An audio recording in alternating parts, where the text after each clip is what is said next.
343 Industries' Frank O'Connor has provided an explanation on why Halo MCC was released in a troubled state, and why the team will now be releasing fixes and upgrades for both Xbox One and Xbox One X. The development director on the Halo franchise posted the long-overdue explanation on the Halo subreddit overnight.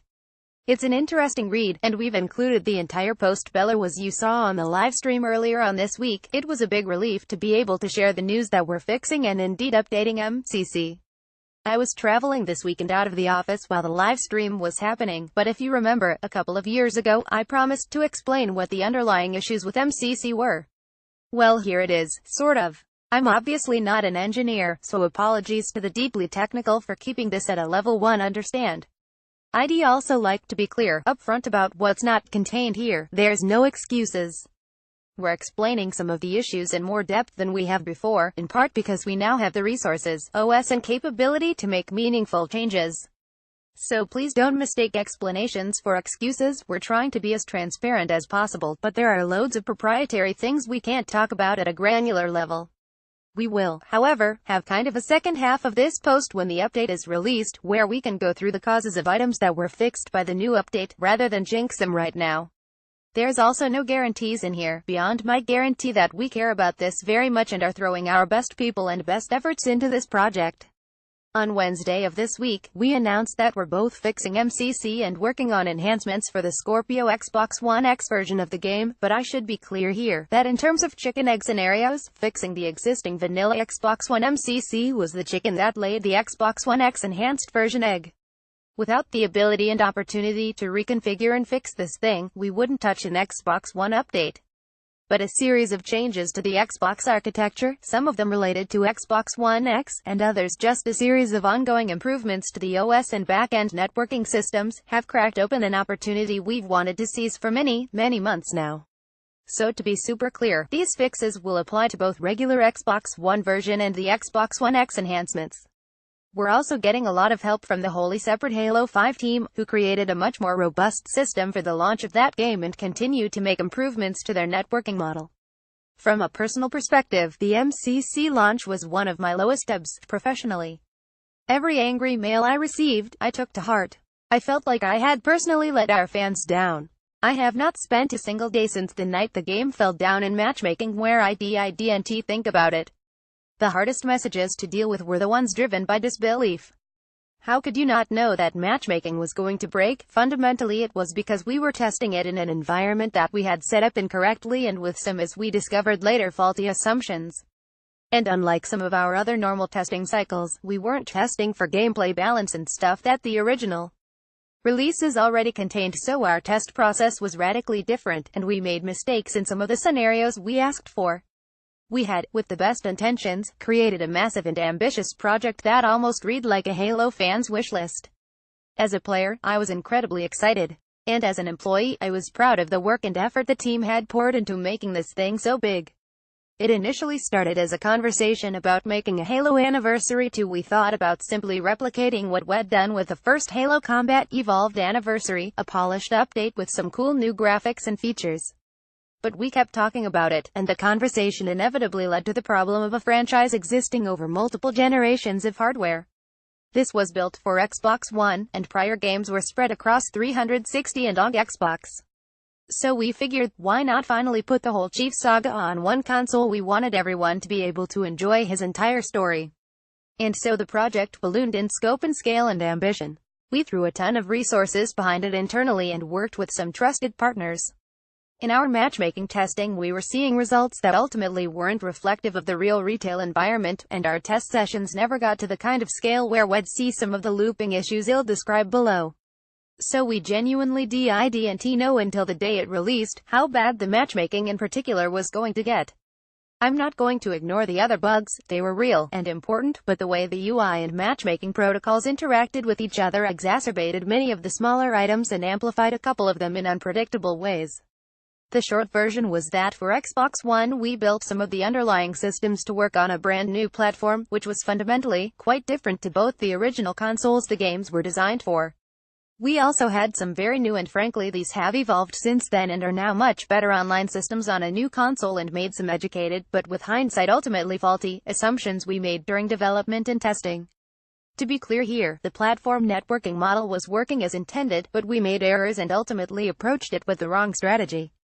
Frankly, we don't assume anything anymore. While we had some valid reasons to believe the game would function properly in the retail environment, we've shifted our development philosophy to basically assume nothing anymore.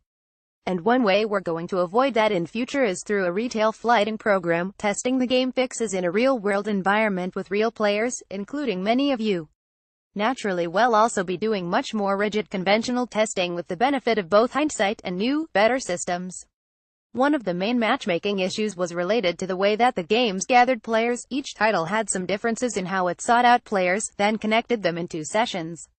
In an attempt to unify that method, we actually introduced a bunch of, with the benefit of hindsight, several avoidable problems and some unavoidable ones.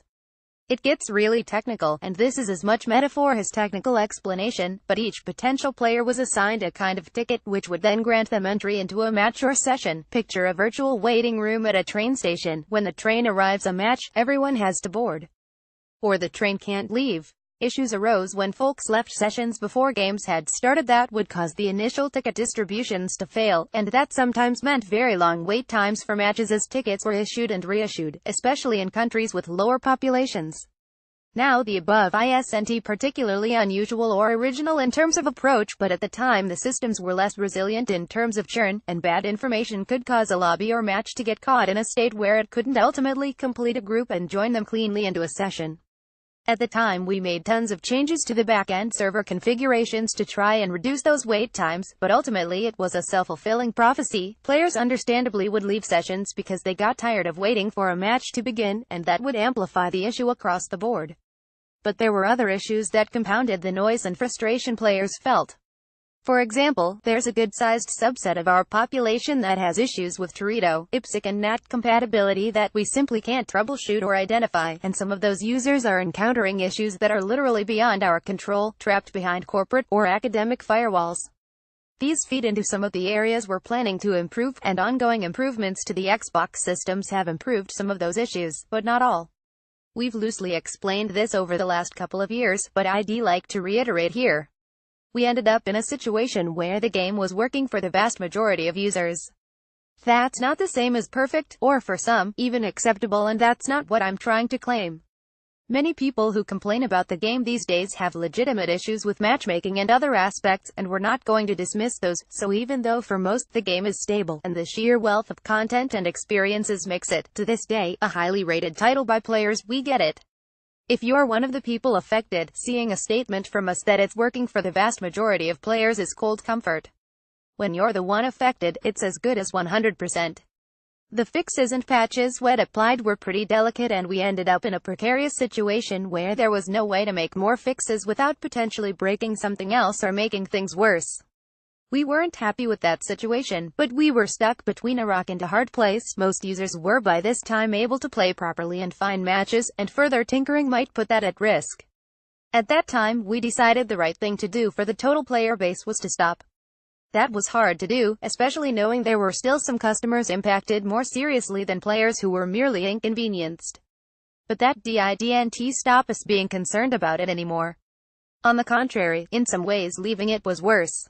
I mention this not to garner sympathy, we deserve none, but to answer folks who've continued to ask, why don't you guys care? We do. Everyone here puts their heart and soul and sweat and tears into building our games. I can tell you without hesitation that I have never heard someone here dismiss or ignore or belittle complaints. We always take them to heart. It's the internet, of course, so sometimes folks take it too far, with threats or other inappropriate reactions, but I'd be lying if I said I didn't understand the anger or disappointment those came from. So over the months we discussed and investigated other fixes. The platform itself has made some truly evolutionary improvements to its underlying technology, and recent fundamental changes mean that we might have the opportunity to make some fixes without risking everything else. It may sound simplistic, but MCC was essentially 6 pretty different game engines strapped together and interlinked with highly complex and highly delicate new systems. With Xbox One X on the horizon, it was obvious that we could simultaneously update the game to take advantage of the new hardware for folks that have it, and use that as an opportunity to finally re-architect and update some of the foundational issues and networking matchmaking methods. And to be clear, these solutions were simply not possible until quite recently. The platform team has made numerous improvements over the last year or so, and we've internally done a bunch of research, and so our timing has been reliant on a number of systems and solutions converging rather than one single element. But these weren't easy fixes we were simply sitting on. That's honestly not a thing, even. I also understand that silence can be frustrating. You have complaints or questions, and we try to answer them as best we can, but sometimes bad information is worse. As I said at the start of this explanation, it doesn't answer all your questions. I'm going to follow up next year after we have better detail on the fixes and the Xbox One X update to follow through with an even more detailed technical breakdown of what broke, why and how we fixed it. That's what we owe you, that and a game we can both finally be satisfied with. Halo the Master Chief Collection was released for the Xbox One back in November of 2014, but suffered from severe matchmaking issues.